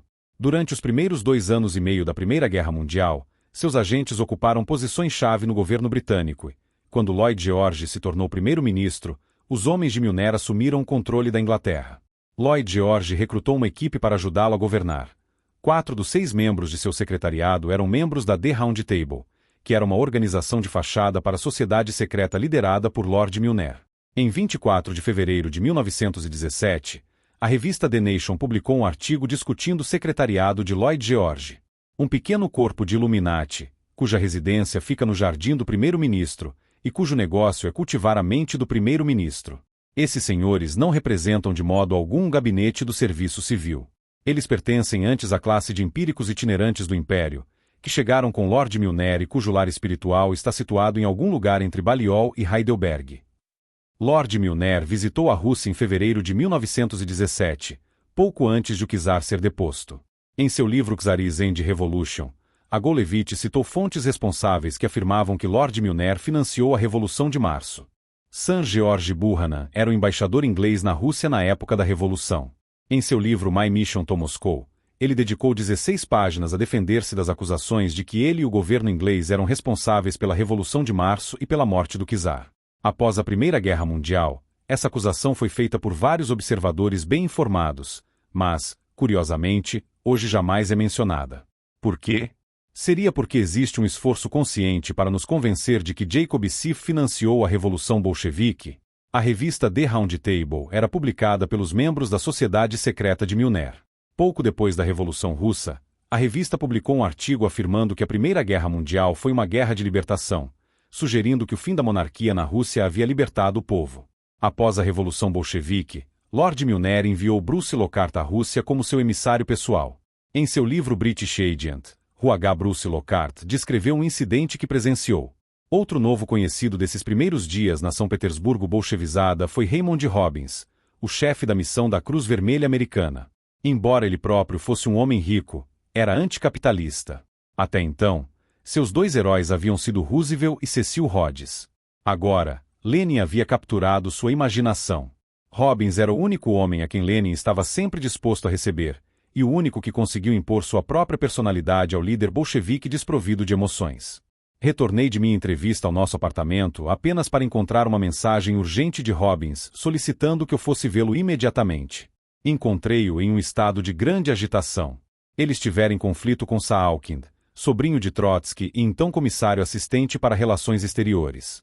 Saalkin fora rude, e o americano, que tinha de Lenin a promessa de que, acontecesse o que acontecesse, um trem estaria sempre pronto para ele com apenas 1 hora de aviso, estava determinado a exigir um pedido de desculpas ou a deixar o país. Quando cheguei, ele acabará de terminar um telefonema com Lenin. Havia apresentado seu ultimato, e Lenin prometera dar uma resposta dentro de 10 minutos. Esperei, enquanto Robbins fervilhava de raiva. Então o telefone tocou e Robbins atendeu. Lenin havia capitulado. Saalkin foi demitido de seu cargo. Era um antigo membro do partido. Lenin perguntou se Robbins teria alguma objeção caso ele fosse enviado como emissário bolchevique para Berna. Robbins sorriu sombriamente. Obrigado, Sr. Lenin, disse ele. Como não posso mandar o palavrão suprimido para o inferno, queimá-lo é a melhor coisa que você pode fazer com ele. Quem pode dar ordens ao ditador da Rússia? Você se lembra da história sobre Nikita Khrushchev, o ditador russo que foi transferido para um posto na Sibéria depois que outro americano proeminente visitou a Rússia? É possível que exista uma força a qual até mesmo ditadores russos tenham de obedecer? Raymond Robbins representava William Boyce Thompson, do Federal Reserve Bank, o coronel House J.P. Morgan. Bruce Lockhart observou que ele e Robbins foram convidados a participar de reuniões do Comitê Executivo Bolchevique e consultados sobre decisões importantes. Em seu livro De Creature from Jekyll Island, G. Edward Griffin escreveu: os bolcheviques estavam plenamente cientes do poder que esses homens representavam, e nenhuma porta lhes era fechada. Eles tinham permissão para assistir às reuniões do Comitê Executivo Central e eram consultados a respeito de decisões importantes. Não é estranho que um inglês e um americano tenham sido convidados a participar de reuniões tão importantes. Raymond Robbins trabalhava para William Boyce Thompson, que era membro do Conselho do Federal Reserve. Quando Anthony Sutton pesquisou os arquivos de inteligência do Departamento de Estado, encontrou várias referências ao fato de que William Boyce Thompson deu a Lenin $1 milhão. Além disso, constatou que Lenin nacionalizou todos os bancos da Rússia, exceto National City Bank, controlado pelos Rockefeller, que permaneceu aberto e continuou a fornecer recursos aos bolcheviques. De onde os bolcheviques obtiveram os alimentos e os suprimentos médicos de que precisavam para consolidar seu controle sobre a Rússia? Herbert Hoover chefiou a missão americana de socorro após a Primeira Guerra Mundial. Em 28 de maio de 1919, ele escreveu ao presidente Wilson: como resultado das concepções econômicas bolcheviques, o povo da Rússia está morrendo de fome e de doenças à taxa de algumas centenas de milhares por mês, em um país que anteriormente fornecia alimentos para grande parte do mundo. Os bolcheviques recorreram ao terror, ao derramamento de sangue e ao assassinato em um grau há muito tempo abandonado até mesmo entre tiranias reacionárias. Naquele momento, Lenin e seus seguidores controlavam apenas uma pequena área. O restante do país estava sob o controle daqueles que desejavam restaurar a liberdade ao povo russo. Considerando a brutalidade e a desumanidade dos bolcheviques, seria de se esperar que a maior parte de nossos suprimentos de socorro tivesse sido enviada aos anticomunistas, mas não foi isso que ocorreu. Herbert Hoover catalogou o destino dos alimentos e suprimentos médicos que enviamos à Rússia. Alimentos, roupas e suprimentos médicos. 27.588 toneladas enviadas às áreas controladas pelos anticomunistas. 740.571 toneladas enviadas às áreas controladas pelos bolcheviques. Caridade proveniente dos Estados Unidos. $332.508 enviados às áreas controladas pelos anticomunistas.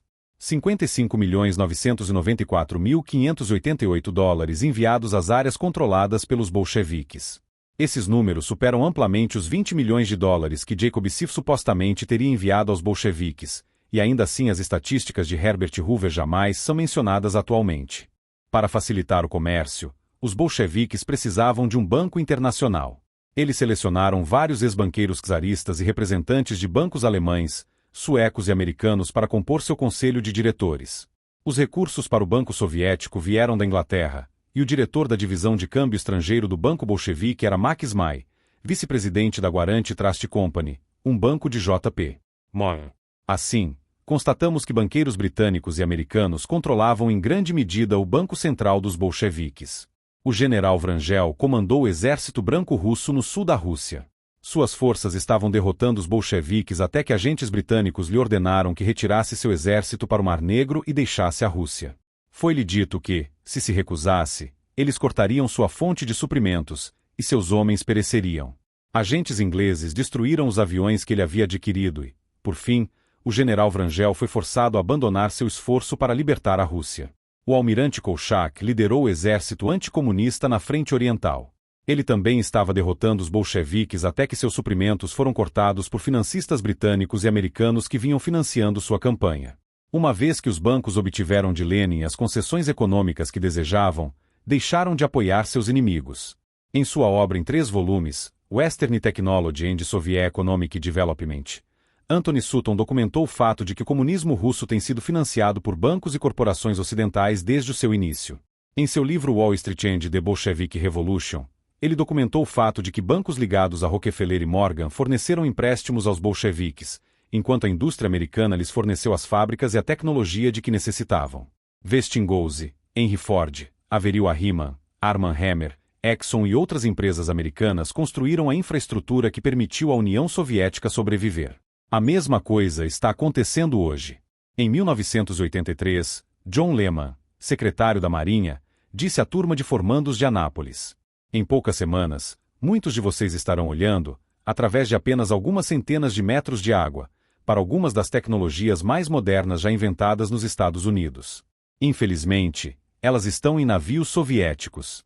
Em 1982, o senador William Armstrong discursou no Senado dos Estados Unidos e declarou: "Os problemas orçamentários da América não seriam nem de longe tão graves se nossa economia não estivesse gemendo sob o peso do financiamento de 2 orçamentos militares, o nosso e uma parte significativa do da União Soviética. A grande ironia para os americanos, que serão solicitados a apertar o cinto para pagar nossas necessidades de defesa, é que grande parte do dinheiro adicional que precisa ser gasto em defesa é exigida para neutralizar armas soviéticas que provavelmente não poderiam ter sido construídas sem nossa assistência. É difícil exagerar a extensão em que o Ocidente contribuiu para a ameaça militar que agora põe em risco a nossa própria existência. Como observei anteriormente, a maioria dos bancos judaicos é controlada por pessoas associadas à Távola Redonda ou à sua contraparte americana, o Conselho de Relações Exteriores. Jacob Sif realmente deu $20 milhões aos bolcheviques. Não consegui documentar que o tenha feito, mas posso documentar o fato de que o principal financiamento dos bolcheviques veio de fontes não judaicas. Há aqueles que gostariam que acreditássemos que o sionismo é a principal força por trás do esforço para estabelecer um governo mundial. Não é. Os jesuítas. Alguns protestantes acreditam que os jesuítas estão por trás de nossos problemas atuais. Inácio de Loyola organizou a Companhia de Jesus durante o século XVI. Ela deveria ser um exército de sacerdotes dedicados à defesa da fé católica e do Papa. Nos últimos anos, o objetivo da ordem mudou, e muitos sacerdotes atualmente promovem a teologia da libertação e o marxismo. Malachi Martin escreveu sobre essa guinada trágica em seu livro The Jesuits. As mesmas forças espirituais sombrias que permearam outras organizações religiosas tomaram conta da Companhia de Jesus e a desviaram de sua vocação original. Outras pessoas sustentam que os Cavaleiros de Malta fazem parte do problema. Essa ordem foi estabelecida no século XII. Também é conhecida como a Ordem de São João de Jerusalém, os Cavaleiros da Ordem do Hospital e a Soberana Ordem Militar Hospitalária de São João de Jerusalém, de Rhodes e de Malta. A filiação é restrita a católicos, e aqueles que ingressam devem jurar lealdade à organização e ao Papa. Por ser uma das sociedades secretas mais antigas e porque alguns membros da ordem trabalham para estabelecer um governo mundial, há quem sustente que os Cavaleiros de Malta constituem uma parte importante do esforço para instituir um governo global. Os maçons. Alguns católicos acreditam que os protestantes são responsáveis pelo que está acontecendo. Eles validam essa opinião observando que muitos protestantes são maçons, e que um dos principais objetivos da ordem é a destruição da Igreja Católica. Há uma quantidade considerável de evidências que sustenta essa afirmação. Muitos dos homens que assinaram nossa Constituição eram maçons, e um arquiteto maçom foi encarregado de projetar o Plano Urbano de Washington, D.C. Todos os edifícios federais em nossa capital nacional ostentam uma placa maçônica, e 5 de nossos últimos 11 presidentes foram maçons. Um sexto foi membro dos de Molais, um clube maçônico para meninos. Segundo o livro tem Thousand Famous Freemasons. A maioria de nossos governadores estaduais, juízes e legisladores foi, ou é, maçom. A ordem maçônica controlou a Suprema Corte dos Estados Unidos entre 1941 e 1971 e mudou drasticamente nossa sociedade. 4 dos 6 juízes da Suprema Corte que votaram pela remoção de Deus e da oração das escolas públicas eram maçons: Tom Clark, William O. Douglas, Al Warren e Hugo Black. Por que fizeram isso? Porque os maçons adoram o grande arquiteto do universo, e o objetivo da maçonaria sempre foi transformar nossa nação de um país cristão em uma sociedade secular. Eles alcançaram seu objetivo. A maioria dos maçons é composta por homens honestos e tementes a Deus. Então, por que a ordem destruiu nossa herança judaico-cristã? No capítulo 1, observei que Manly P. Hall foi o mais distinto filósofo maçônico dos tempos modernos. Em seu livro Lectures on Ancient Philosophy, ele escreveu: a maçonaria é uma fraternidade dentro de uma fraternidade, uma organização exterior que oculta uma irmandade interior dos eleitos. É necessário estabelecer a existência dessas duas ordens separadas, porém interdependentes, uma visível e a outra invisível. A sociedade visível é uma esplêndida camaradagem de homens livres e aceitos, conclamados a se dedicar a preocupações éticas, educacionais, fraternais, patrióticas e humanitárias. A sociedade invisível é uma fraternidade secreta e sumamente augusta, cujos membros são dedicados ao serviço de um misterioso arcanum arcanorum, um segredo ou mistério. Em cada geração, apenas alguns poucos são admitidos no santuário interior da obra. A maioria dos maçons não compreende o propósito da ordem. Somente aqueles que são selecionados para integrar a fraternidade invisível têm permissão para conhecer o segredo ou mistério. O livro de Paul Fisher, Behind the Lodge Door, é uma excelente fonte de informações sobre a maçonaria. Ele escreveu: de fato, entre 1941 e 1971, a Suprema Corte foi dominada por maçons em proporções que variaram de 5 a 4, de 1941 a 1946, de 1969 a 1971, até 8 a 1, de 1949 a 1956. Durante esse período de 30 anos, a corte ergueu um muro separando as coisas religiosas das coisas seculares. Foi uma época em que a oração e a leitura da Bíblia foram erradicadas da educação pública. Os maçons conseguiram fazer com que sua religião dominasse a sociedade americana. O juiz da Suprema Corte William O. Douglas era maçom. Quando discursou para a American Bar Association em Louisville, Kentucky, na década de 1960, ele se gabou de como ele e seus colegas haviam virado nossa Constituição de cabeça para baixo. O objetivo deles era destruir nosso modo de vida, e eles tiveram êxito. A Nova Era. Até alguns anos atrás, os maçons publicavam a revista The New Age, mas mudaram o nome da revista para The Society Hit Journal quando outra publicação com o mesmo nome se tornou disponível. A nova revista refletia as crenças da Nova Era. Marilyn Ferguson explicou esse movimento em seu livro The Aquarian Conspiracy. Uma rede poderosa, embora sem liderança, está trabalhando para promover mudanças radicais nos Estados Unidos. Seus membros romperam com certos elementos-chave do pensamento ocidental e podem até ter rompido a continuidade com a história. Essa rede é a conspiração aquariana. Trata-se de uma conspiração sem doutrina política, sem manifesto, com conspiradores que buscam o poder apenas para dispersá-lo, e cujas estratégias são pragmáticas, até científicas, mas cuja perspectiva soa tão mística que eles hesitam em discuti-la. Marilyn Ferguson sugere que Zbigniew Brzezinski, ex-diretor de nosso Conselho de Segurança Nacional, compartilha do anseio deles por uma nova espiritualidade. Ele foi escolhido por David Rockefeller para organizar a Comissão Trilateral, e o logotipo desse grupo consiste em 3 6 entrelaçados, isto é, 666. Ele é muito semelhante ao logotipo encontrado no livro de Marilyn Ferguson. A Bíblia nos diz que 666 é o número da besta, o anticristo que um dia governará o mundo. Milhares de líderes mundiais adotam crenças da nova era, e sua filosofia ocultista está gradualmente substituindo o humanismo secular em nossas escolas. Conceitos da nova era incluem a exploração da sexualidade humana, o ambientalismo, a adoração da Mãe Terra e a aceitação de um Deus diferente. A Ordem da Busca. Algumas pessoas acreditam que a Ordem da Busca é a força por trás dos acontecimentos mundiais em curso. Manly P. Hall escreveu sobre ela em seu livro The Secret Destiny of America. Ele observou que membros desse grupo secreto colocaram uma pirâmide inacabada no verso do Grande Selo dos Estados Unidos em 1782. No reverso do Grande Selo de nossa nação há uma pirâmide inacabada para representar a própria sociedade humana, imperfeita e incompleta. Acima dela flutua o símbolo das ordens esotéricas, o triângulo radiante com seu olho que tudo vê. Há apenas uma possível origem para esses símbolos, e elas são as sociedades secretas que chegaram a este país 150 anos antes da Guerra Revolucionária. Não pode haver dúvida de que o Grande Selo foi diretamente inspirado por essas ordens da busca humana e que ele estabeleceu o propósito desta nação. Depois que membros da ordem colocaram o emblema ocultista no verso do Grande Selo, ele permaneceu oculto ali por quase 150 anos, até que Henry Wallace convenceu o presidente Roosevelt de que ele deveria ser exibido no verso da cédula de $1. Ambos eram maçons do rito escocês de 32º grau, e Henry Wallace era teosofista. A pirâmide inacabada simboliza o fato de que a sociedade ainda não está completa.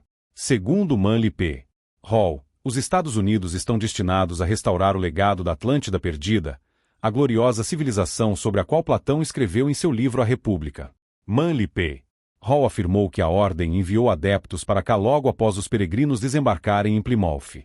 A missão deles era preparar nossa nação para se tornar o novo Usor do Seclorum, o Estado secular que um dia reconstituiria a Atlântida e governaria o mundo. Os Rosacruzes. Algumas pessoas acreditam que os Rosacruzes são a principal força por trás dos acontecimentos mundiais. A Ordem dos Cavaleiros da Rosa Cruz é uma antiga sociedade secreta.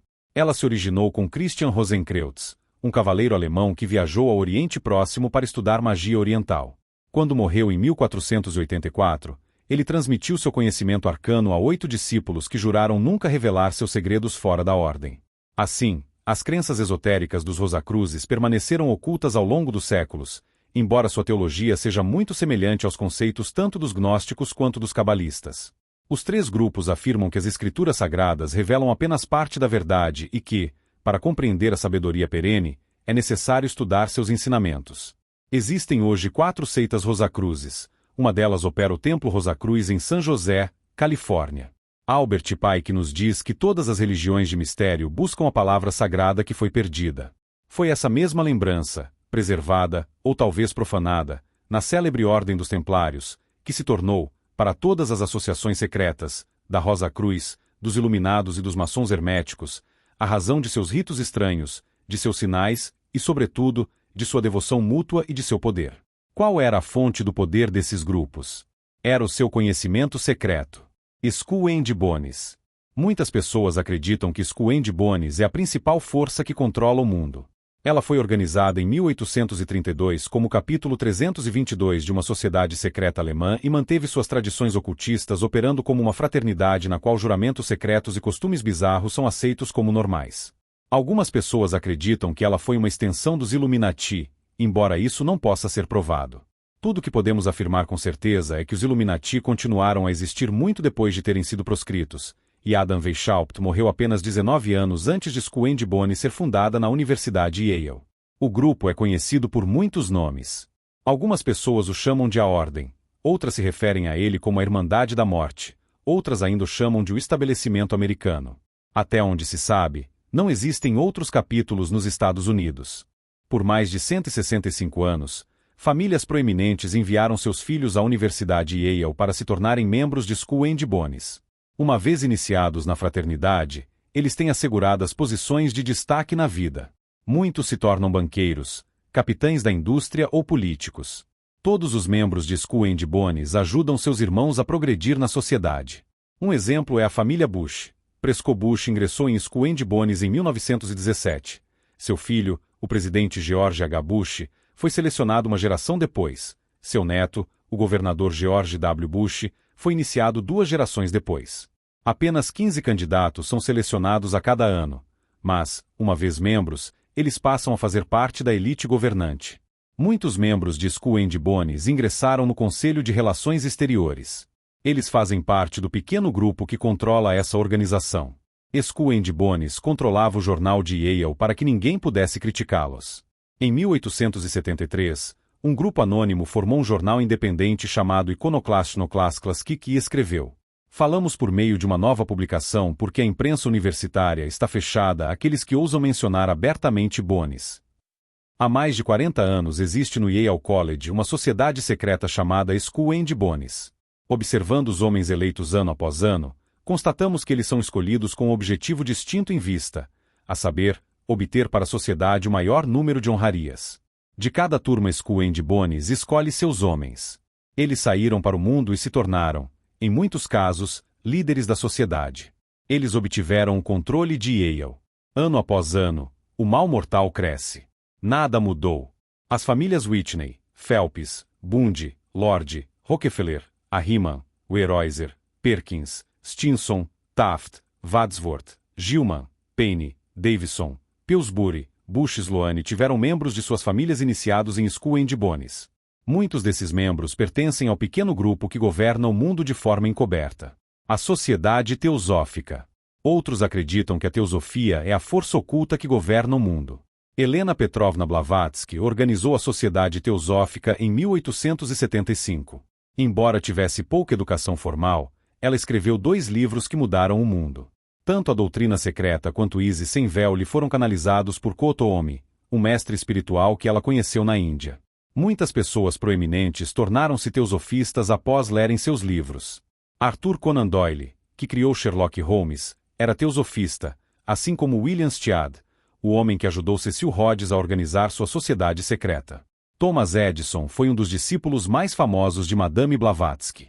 Ao seguir seus ensinamentos, ele aprendeu a meditar, e durante seus períodos de contemplação, acessou o poder oculto que ela promovia. Essa foi a fonte de seu gênio e a força por trás de sua carreira extraordinária.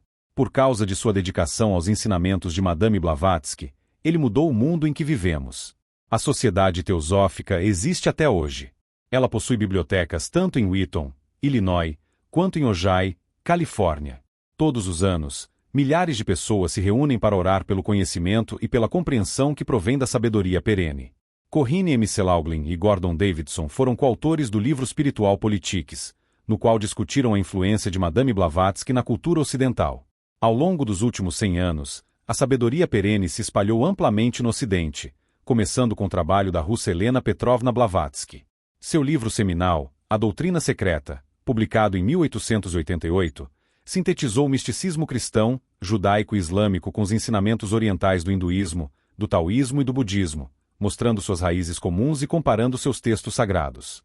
Durante suas extensas viagens pelo Oriente, Blavatsky trabalhou diretamente com vários mestres indianos e tibetanos que ajudaram a registrar e explicar a sabedoria perene para o Ocidente.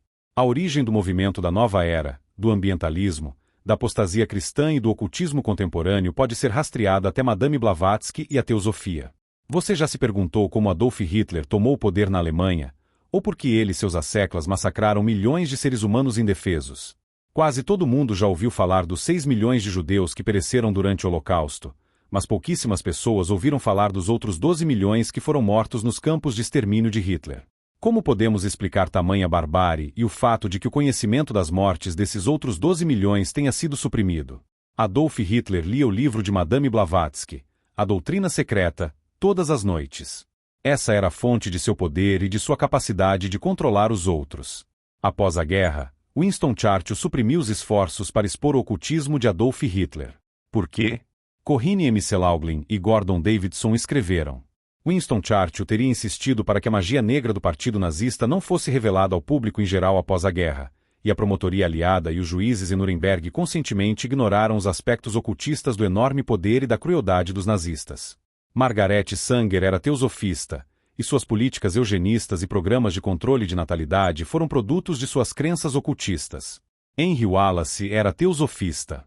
Ele convenceu o presidente Roosevelt de que o emblema ocultista no verso do grande selo dos Estados Unidos deveria ser impresso no verso da nota de dólar. Posteriormente, concorreu à presidência com o apoio do Partido Comunista. É possível que a teosofia seja a força oculta por trás dos acontecimentos mundiais? Crentes em OVNIs.